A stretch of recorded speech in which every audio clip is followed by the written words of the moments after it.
L'été et l'immobilier, vaste question. Est-ce qu'on fait du bon chiffre d'affaires? Est-ce qu'on ne fait pas beaucoup de chiffre d'affaires? Comment il faut se comporter? Quels sont les horaires qu'on doit mettre en place par rapport à ça? Je vous dis tout dans cette vidéo. Mais d'abord, je me présente. Moi, je suis Sébastien. Ça fait 18 ans que je suis conseiller immobilier sur Rennes et sa région.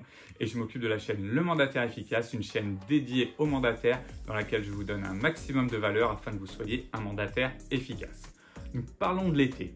Alors l'été, c'est un vaste sujet, on ne sait jamais si on doit travailler ou pas. Alors toujours travailler un petit peu bien sûr, mais est-ce que ça va être efficace, pas efficace? Moi j'ai pour habitude de dire que l'été, c'est une période très bonne pour vendre. Alors bien sûr, vous allez me dire que ça va dépendre des régions et des secteurs.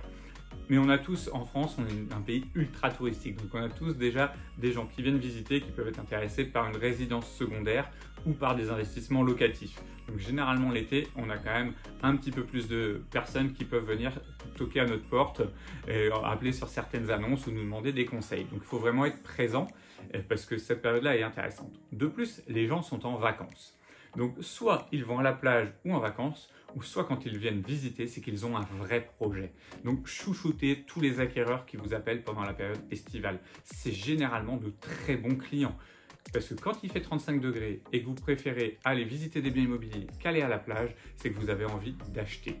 Donc pour ça, il faut vraiment être présent, s'occuper d'eux, prendre le temps, vraiment accorder beaucoup de temps client. Vous allez en avoir moins pendant la période estivale, donc il faut encore en accorder plus que d'habitude pour pouvoir vraiment améliorer votre qualité de service. Ça, c'est très important l'été, on le néglige assez et pourtant c'est important.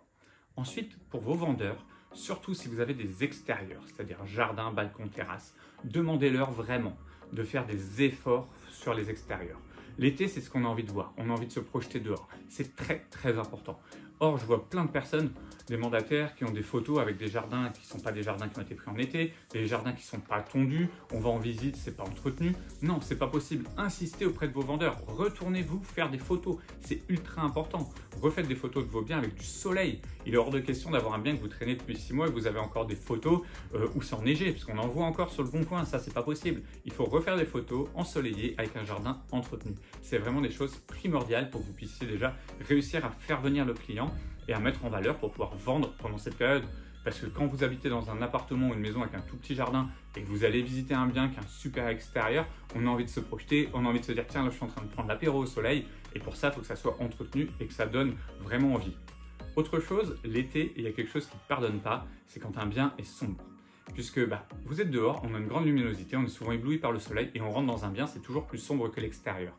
Donc insistez aussi auprès de vos clients et vous, même quand vous allez visiter, à préparer votre bien. C'est-à-dire que quand je dis préparer son bien, tous les volets doivent être ouverts, les rideaux doivent être ouverts. Faites en sorte que vraiment le bien soit ultra lumineux. C'est encore plus primordial l'été que l'hiver puisque le contraste peut être vraiment violent entre l'extérieur et l'intérieur.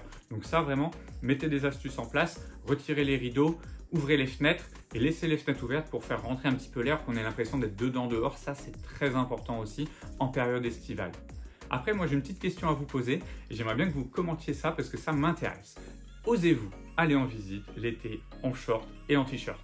Moi, c'est un cap que j'ai pas encore passé. Alors, je suis des fois en t-shirt pour mes visites ou au moins en chemisette, ça c'est sûr. Mais par contre, de short, j'ai pas encore osé. Je sais que certains le font. Je voudrais avoir votre avis là-dessus, avoir votre perception parce que je sais pas encore comment j'ai décidé de le faire cet été. J'hésite à franchir le pas, donc j'aimerais bien avoir votre avis et je pense que ça peut intéresser pas mal de monde. En tout cas, moi, je vous dis à la semaine prochaine pour une autre vidéo et n'hésitez pas à liker et partager celle-ci un maximum. À bientôt.